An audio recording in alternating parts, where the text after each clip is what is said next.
Jesse's Girl, welcome back. Well, you know him as the 80s heartthrob singer of Jesse's Girl and as Dr. Noah Drake from General Hospital. But to most of us, he is just the dreamy as ever. Even at 64 years old, Mr. Rick Springfield. Amy got the chance to visit with Rick yesterday at the sound check for his new concert series. Take a look. Thanks for sitting down with us today. And I know that you are here for 2 shows in Dallas. Mm-hmm. That's fantastic. Now, this is your new tour called the Strip Down Tour. Right. Solo thing. It's a solo kind of storyteller show. This is something new, right? Yeah, I've never done anything like this before. And it's much more relaxed and no leaping around or sweating on anybody, and it's great. I get to tell stories and sit back and play and relate more one-on-one with everybody. So this is going to be more of like an unplugged kind of session, if you will. Right, but there's electric guitars involved, as you can see, but yes, it is more kind of an unplugged thing. And will people be able to do like Q&A and things like that with you? There's a Q&A at the end. It's like a 2-hour show, and it kind of an arc of my life within songs that I've written. All the songs I've written are true stories from some point or other. And so I tell the stories based on the songs and try and give it kind of an arc, you know, of my life till now. Speaking of songs that you've written, I just have to go right to Jesse's Girl because I'm a girl of the 80s. I'm okay with that. I was driving at that time and I had it blared, oh, wow. you know. Yeah, I had my T-tops, you know, and so Jesse's Girl to me is the epitome of freedom. Total freedom. The great summer, yeah, total fun, the side ponytail, the neon leggings, etc. And it was a summer song. I think that's part of the magic of why it's still around. It was like a big summer song. Yes, I think and to people this day, every time it comes on, it's you're just back there. I'm there, and Yeah. I know you hear this all the time. No, but I have songs like that too in my past that were big summer songs, and they lift my spirit when I hear them. What would that be? Oh, there were English songs, an Australian song called "Sick and Tired" by an Australian guy named Billy Thorpe. He's dead now, but you know, guys that I grew up with. Right, takes you way back.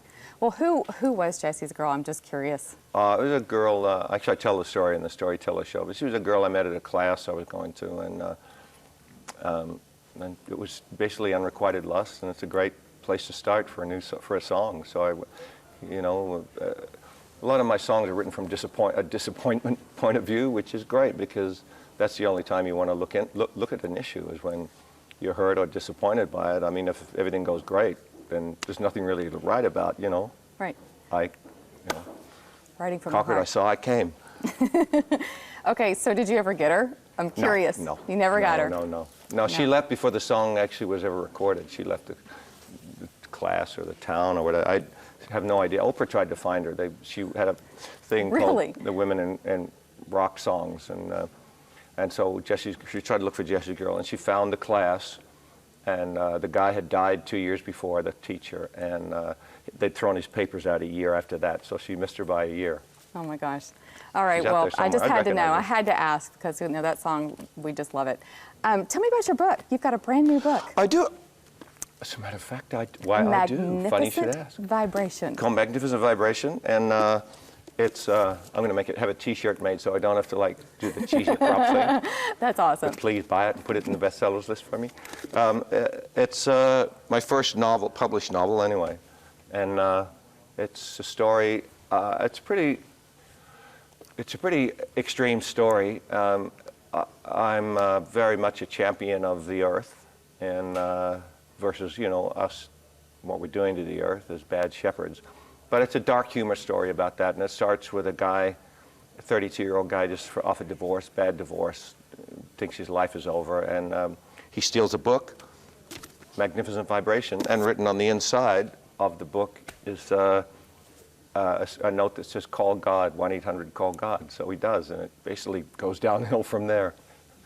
Wow. Okay, it sounds like it's a very interesting, but lots of twists and turns. And lots of twists and turns, and you never know where it's going. I think it surprised the few people that have read it. Surprised them where it ended up. So I'm happy about that. I read that you didn't make the best of grades in school, but the one thing you were really good at was creative writing. Yeah, it's the only thing I got any attention for.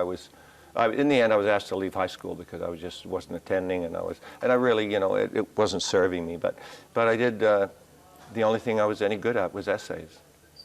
And it's just my English teacher kept saying, you should be a writer, meaning you're not good at anything else, so really, try She was writing. drawing on your good points, Yes, she was. and obviously a good writer, and even into music. Yeah, well, I turned it into songs initially, but now I want to write more and more, and songs and stories and everything. Well, you're so good at it. Now, I understand in May you are going to have a star on the Hollywood Walk of Fame. Mm-hmm. How cool is that? Mm-hmm. Are you surprised, shocked, excited?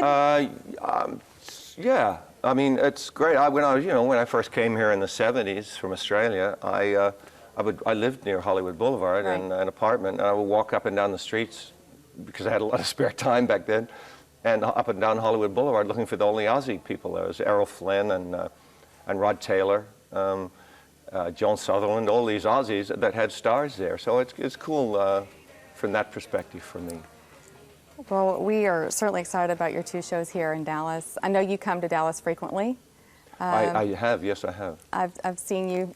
One of my first live shows ever in '76 was here in Dallas. Really? It was actually opening for a porno movie, but it was a place to start, you know? Hey, you were in Dallas, and that's a great That's all place that mattered, to be. baby. That's all that mattered. I was okay with it. Well, I know everyone's really excited to come in tonight and tomorrow night and to get to know you in a more intimate level. Definitely that. Personally and with your music and new music and old music. And so it's, Yeah, we do a bunch of the hits, and I explain them and talk about them. And I also go into some more obscure stuff. And I wrote a song especially for this set, and I also pull out a song I wrote when I was 15, just for a laugh. So it has a lot of different areas, covers a lot of different areas. well, thank you for your time. I'm hoping to get out here and hear you myself. So Good. it'll be Thank super fun. Thank you. Oh, it was such a good show. I'll tell you, I know we remember him as a heartthrob, but he is such an amazing musician. So cool. When we come back, we're spotlighting a local man who's going above and beyond to help those fighting Parkinson's disease. Don't miss this story.